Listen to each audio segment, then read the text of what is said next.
Bienvenidos a nuestro programa Psicología y Fe, un programa de la Fundación Jesús en Ti y Teleamiga. La semana pasada habíamos empezado nuestro programa acerca de las emociones, hoy le vamos a dar continuidad. Vamos a nuestro dramatizado y cuando regresemos continuamos con el tema.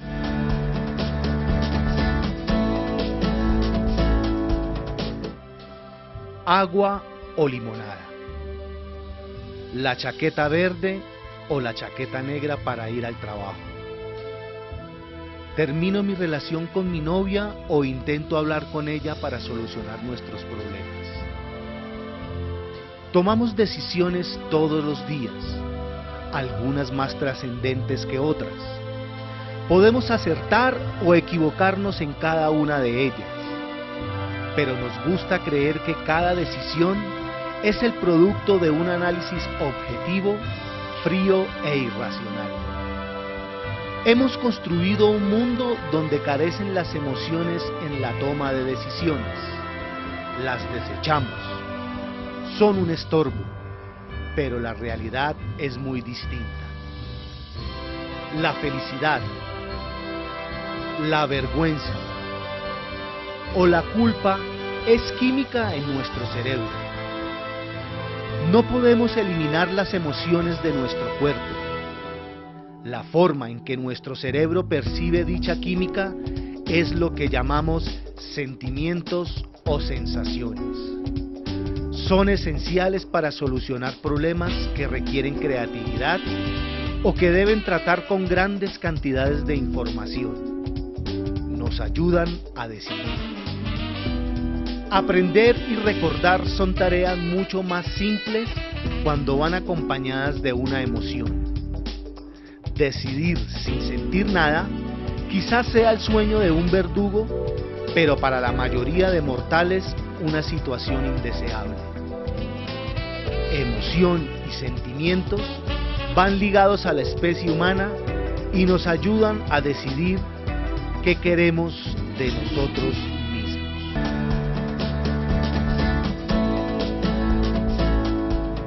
Hoy también tenemos como invitado al psicólogo clínico Richard Latorre. Richard, bienvenido. Muchas gracias. Nos gusta mucho que estés siempre con nosotros porque nos enseñas cosas. La semana pasada habíamos hablado acerca de las emociones y le habíamos contado a los teleamigos que las emociones son normales, que todos los seres humanos equilibrados debemos tenerlas y poderlas expresar. Vimos cómo desde la educación y desde la infancia se empiezan a formar la expresión de las emociones, porque las emociones son como vienen con el ser humano, no son puestas, sino que todo ser humano las tiene. Pero hoy vamos a entrar a un tema que me parece interesante y es cómo manejarlas, es el manejo de las emociones. Yo primero que todo quisiera preguntarte, ¿cómo se producen las emociones en un ser humano? Ya habíamos abordado un poquito el tema en el programa anterior y hablábamos y yo te alcancé a mencionar sobre el sistema límbico, que es la estructura específica en nuestro sistema para generar emociones. Tenemos dos estructuras muy importantes, una que es la amígdala y otra que es el tálamo. Son las dos estructuras por naturaleza que están involucradas en el manejo de las emociones, en producir la emoción, como tú lo pones. Estamos hablando del cerebro. Sí. Muy bien. ¿Qué pasa? Es un proceso bien particular porque normalmente hay un estímulo externo, hay algo afuera. Pongámoslo como en el ejemplo que estábamos tomando hace 8 días también, en términos de las cebras que ven a un posible depredador. Ese estímulo genera una respuesta en el organismo que hace que el animal dé respuesta, y de una respuesta de huida o de agresión, si tiene que luchar o el animal ya determina qué tiene que hacer. En el ser humano es un poco más complejo porque nosotros muchas veces no respondemos en la manera adecuada. De hecho, eso genera trastornos y genera una cantidad de problemas específicos. Porque ya cuando la persona ve un estímulo, te va a poner una situación normal, uno de mis estudiantes tiene que hacer una exposición. Y al momento de la exposición se para frente al auditorio y es tanto el miedo que se paraliza, se petrifica, se le olvida todo.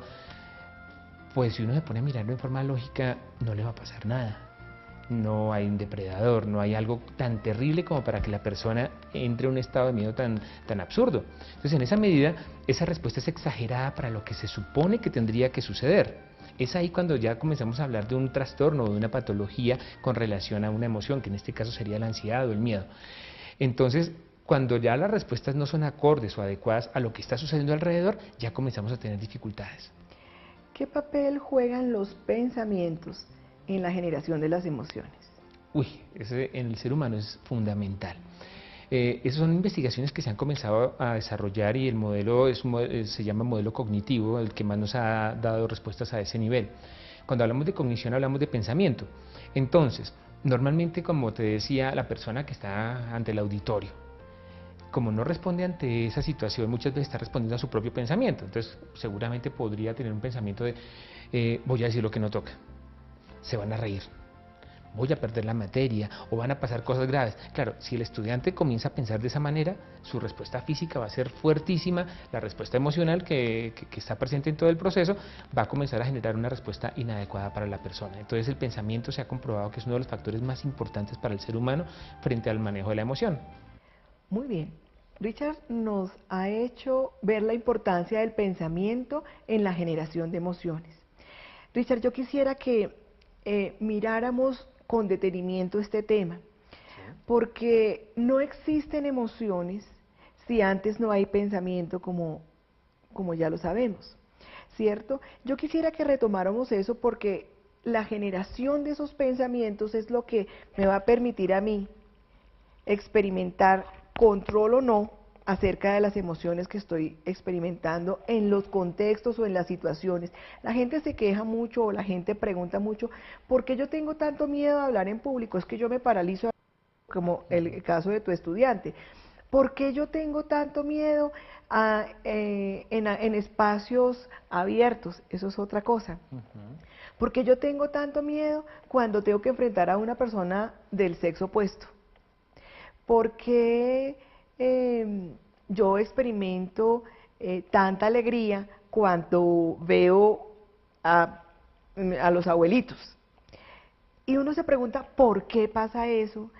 Y eso cómo influye en las emociones de las personas. Yo quiero que les cuentes de una manera muy sencilla. Yo sé que eso tiene que ver con neurociencia, pero digamos que en términos muy sencillos, para que todos nuestros teleamigos puedan comprender y empiecen a trabajar, porque eso es lo importante de este programa, que puedan aplicar cosas que les ayuden en su expresión emocional. Bueno, primero tendríamos que hacer una pequeña aclaración, y es que no todos los estados emocionales dependerían de un pensamiento. Me explico, las fobias simples se ha comprobado que no dependen específicamente de lo que yo piense. Coloquemos el ejemplo de la persona que le tiene fobia a un ratón. Perdóname que te voy a interrumpir, pero quiero contarles que una fobia es un miedo irracional, es decir, un miedo a algo que realmente no debiera generar tanto miedo por sí mismo. Perdona, claro, porque para nosotros es un término corriente, pero de pronto para alguien no. Claro, entonces, bueno, la pregunta sería, ¿el ratón tiene potencial para matarme, hacerme algo terrible? Pues no, realmente no. Y sin embargo, las personas que le tienen miedo al ratón sabrán que es imposible controlarlo. Ese tipo de miedos no se pueden trabajar desde el pensamiento, porque podemos aquí hacer un taller gigantesco enseñando a las personas que el ratoncito es inofensivo. Salen del taller después de 20 horas, 50 horas de trabajo, ven un ratón y siguen dando alaridos. ¿Por qué? Estamos hablando del sistema límbico. Ese tipo de miedos son miedos de respuesta rápida, van por el sistema límbico. Simplemente la persona ve el estímulo, responde y arranca a dar alaridos. El otro modelo, el otro tipo de ansiedad que se nos da o el otro tipo de respuesta emocional tiene que ver más con el procesamiento que hace la persona de la información. Es decir, la persona no se pone ansiosa por el evento, por lo que está viendo, sino por lo que pensó de eso. Entonces, voy por la calle, veo a un reciclador, un habitante de la calle. Yo no, dependiendo de la persona, hay personas que van a decir, ah, pobre hombre, venga, le ayudamos, pobrecito. Seguramente lo que va a generar es un estado de compasión.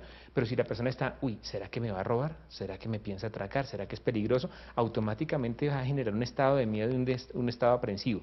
Entonces es un buen ejemplo para decir, mire, de acuerdo a la forma en que usted decida pensar, porque casi que lo pondríamos en esas condiciones, va a tener un estado emocional diferente. Fíjense cómo ante la misma situación, ante el mismo estímulo, ante la misma circunstancia, yo puedo generar dos tipos de pensamientos completamente distintos y por lo tanto generar también dos emociones diferentes. Sí. Eso es muy, muy importante porque ahí empezamos a entender cómo muchas veces expresamos cosas y sentimos cosas que a lo mejor no tienen nada que ver con la realidad, sino con lo que estoy pensando, cómo interpreto lo que está pasando, cómo interpreto la cara, el tono de voz, la situación Sí. que estoy experimentando. Háblanos de eso, porque es que a veces hay malos entendidos y hay conflictos porque siempre se interpreta y se lee de una manera distinta y se piensa de una manera distinta. Claro. Y es que el proceso comienza desde el mismo momento en que yo veo o percibo la situación. Y se ha encontrado que las personas no ven la realidad completa, sino deciden ver parte de la realidad. Entonces, si yo soy muy sensible, volvamos al ejemplo del ratón, y soy fóbico a eso y le tengo un miedo terrible, seguramente va a estar especialmente predispuesto a estar mirando por todo lado. Cosa que una persona que no le tiene miedo difícilmente va a estar esperando ese tipo de cosas. Y casi que nos volvemos muy selectivos y escogemos a qué le prestamos atención. Es muy común, por ejemplo, que las mujeres sean muy dadas a mirar la parte gestual de las personas. Entonces, una mujer que vea a otra que le levante la ceja o que le voltee el cabello, lo puede interpretar en forma negativa diciendo, oiga, ¿esta qué se creyó? Uno de hombre tiende a ser medio ciego para eso. Las mujeres se quejan de que los hombres no vemos esas cosas. Muy bien, vamos a una pausa y cuando regresemos continuamos con el tema.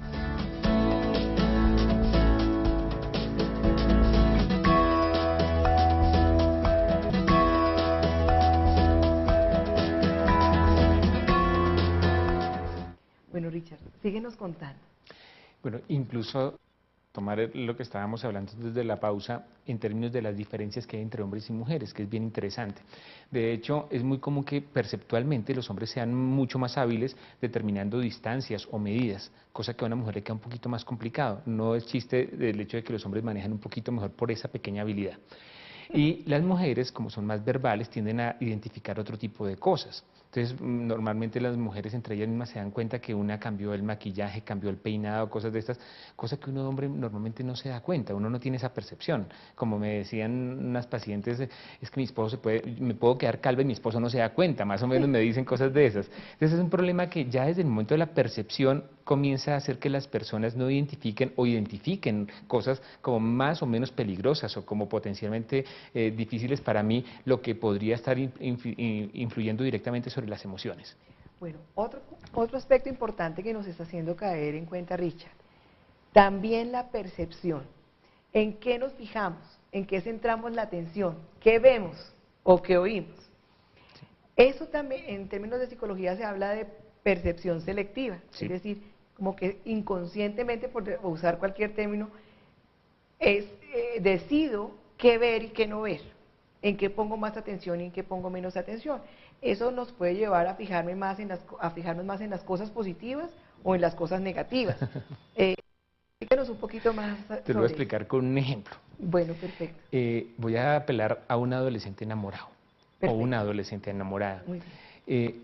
Un chico cuando está enamorado se fija solamente en lo bonito y en lo positivo de su pareja, obvian completamente lo negativo, y la mamá puede comenzar a decirle, no, mire que esa niña no le conviene porque esa niña tiene problemas, porque esa niña anda en líos, anda en drogas, el muchacho no va a entender porque no va a centrar su atención en eso, solamente se va a centrar en que es tierna, en que es bonita, en que lo comprende, cosas de esas.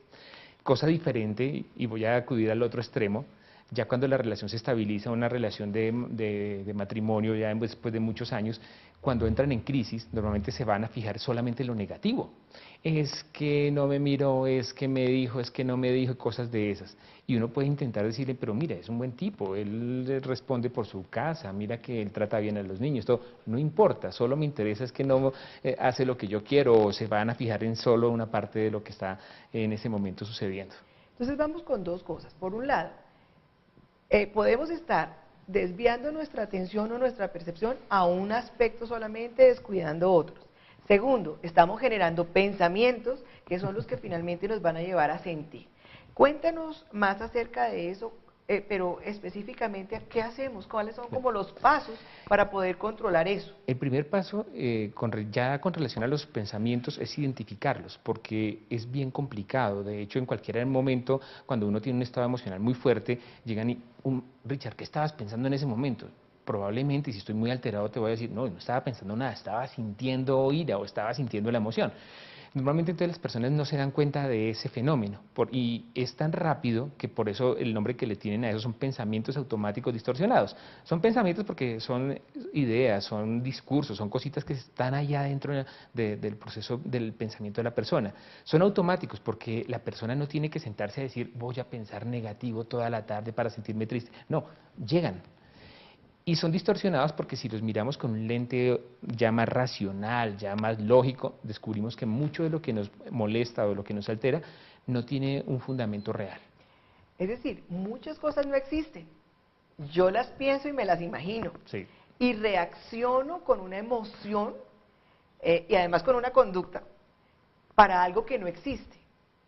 Nos hemos encontrado con personas que dicen, pero a ver, ¿qué le pasa a esta persona? ¿Pero de qué está hablando? Pero si yo solamente dije que sí, que podíamos ir más tarde, ¿y por qué está diciendo todo eso? No entiendo. Claro, y si en esa situación la otra persona puede estar diciendo, claro, es el colmo, las personas deberían llegar puntuales, ¿cómo se le ocurre hacerme esto? Y de ahí para adelante la persona podría tener un pensamiento que la lleva a comportarse de acuerdo a eso. Yo te pregunto en la misma situación, si la otra persona estuviera diciendo, ¿será que les pasó algo? ¿Será que se estrellaron? ¿Será que tuvieron alguna dificultad? Seguramente no responde con molestia, sino hasta con preocupación. Y así podríamos muchos ejemplos donde frente a la misma situación, una persona podría tener una respuesta emocional completamente diferente. Yo recuerdo mucho en un seminario que dictamos tú y yo, un ejemplo del señor que iba a pedir prestadas las tijeras de jardinería a su vecino. Tú puedes contarle a los teleamigos eso porque nos da un ejemplo perfecto de cómo puede ser un pensamiento distorsionado. Nos contabas que había un señor que dijo voy a arreglar mi jardín y voy a ir donde mi vecino a que me preste las tijeras. Y todo lo que empezó a pensar por el camino, ¿te acuerdas? Sí, comienza y qué tal que él me diga que no, y qué tal que me trate mal, y qué tal que se niegue, y qué tal que... Y cuando llega, en vez de pedir las tijeras prestadas, llega y le das un golpe porque me iba a tratar mal. Es una cosa así más o menos. Sí. Entonces, la situación es así. Muchas veces comenzamos a hilar, y son situaciones que se nos sale de control en un momentico. Entonces, la primera recomendación, como te digo, es tratar de ser consciente de ese pensamiento, de su existencia, que a veces no nos damos cuenta de eso. Primer paso para controlar pensamientos. Identifíquelo. Dese cuenta de los tipos de pensamientos que está teniendo, de los pensamientos que está manejando. Sí. ¿Cómo así? Haga un esfuerzo para ver que en ese momento vino a su mente. Por ejemplo, uy, eso es que me está poniendo los cachos. Claro, sí, porque llegó tarde. Pero mire esa llamada. Pero, ¿es verdad? Eso es algo que utilizamos mucho los terapeutas que trabajamos con esto, eso que acabas de decir, hacer la pregunta, ¿eso que te estás imaginando es real? ¿Es verdad? ¿O hay otra forma de verlo? ¿O hay otra realidad? ¿O hay otra forma de entenderlo? Y esa es la pregunta, muchas veces desarma a las personas. Y de esa manera terminamos buscando una prueba de realidad, es decir, está sucediendo frente al mundo, trate de comparar su pensamiento frente a esa situación. Ese solo ejercicio muchas veces de pensamiento porque, uy, está imaginando mal. Entonces, la persona que está molestísima porque no llega, cuando llega el otro le cuenta que fue que lo atracaron o sucedió una situación de estas, toda la molestia que tuve se desbarata porque tuve una información que va en contra y que me aclara qué fue lo que sucedió. Es un muy buen elemento para arrancar a trabajar con los pensamientos. Muy importante. Hace un tiempo, en un proceso de selección de unos gerentes de una entidad bancaria, estábamos en un juego de roles. Habían pasado como 15 minutos cuando apareció uno de los candidatos, sin saco, todo despeinado, y realmente con una cara como de despiste. Y pues claro, en nuestra posición de evaluar, nosotros dijimos, pero esta persona llega tarde sin saco y con corbata, pero sin saco. ¿Esta persona qué le pasa? Si no hubiera pasado nada más, si no hubiéramos preguntado nada, nuestro pensamiento hubiera dicho, este es un candidato despistado, incumplido, etcétera. Pero preguntamos qué pasó y nos dice, imagínese lo que me pasó cuando me bajé del carro, vino un gamín, le robó la chaqueta, en la chaqueta llevaba el celular, llevaba todo, él sale corriendo detrás del ladrón y lo logra alcanzar y empieza todo el forcejeo y todas las cosas, pero finalmente se le suelta y se va. Él obviamente llegó en el estado que no era, pero tenía una circunstancia precisa. Si no preguntamos, nos quedamos pensando lo que no es y lo hubiéramos juzgado y calificado inadecuadamente. Muy buen ejemplo, es perfecto de lo que estamos hablando. Otro elemento que también ahora quiero aportar y que quiero contarles es el tema de no solamente identificar mis pensamientos, sino mirar qué tan adecuados son. Perfecto. Porque el pensamiento está lleno de errores. De hecho, tenemos más o menos ya una lista de 12 errores más o bien determinados donde cometemos errores como generalización excesiva. Siempre o nunca. Nos vamos a dar cuenta en la realidad y nunca es siempre o nunca es nunca Claro. que algo suceda. Habrán momentos donde sucede, habrá momentos donde no sucede. Ejemplo, tú siempre me ignoras. Excelente. Hoy la ignoró, pero puede ser que no siempre la ignore. Muy buen ejemplo. ¿Sí? Otra forma también, por ejemplo, otro error es el error del adivino, tratar de predecir lo que va a suceder. O porque sucedió una o dos veces, yo considero que siempre va a suceder y que las cosas siempre tienen que ser así. O tratar de, a futuro, tratar de predecir que las cosas me van a salir bien o me van a salir mal, o que la persona me va a decir que no, o la persona me va a decir que sí. Estoy jugando a adivinar. Técnicamente no podríamos hacerlo. Otro muy común, lectura de pensamiento. Es que mi mamá va a pensar de mí, es que mi mamá me va a decir. Ese tipo de cosas nos generan respuestas emocionales y son pensamientos que tendríamos que comenzar a trabajar. Muy bien. Vamos a ir a una pausa y cuando regresemos concluimos nuestro tema.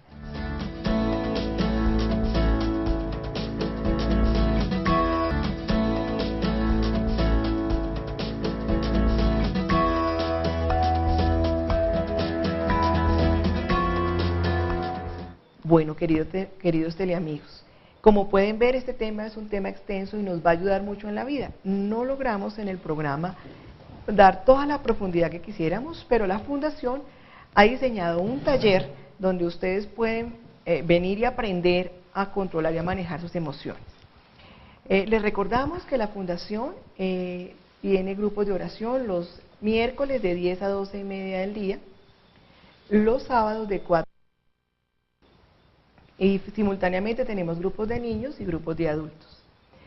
Estamos también diseñando talleres que profundicen los temas del programa, de manera tal que las personas que están interesadas pueden llamar a nuestra fundación, informarse y en las fechas programadas asistir a los talleres y lograr el entrenamiento correspondiente en cada uno de los temas que hemos venido manejando. Les agradecemos mucho el permitirnos entrar a sus hogares.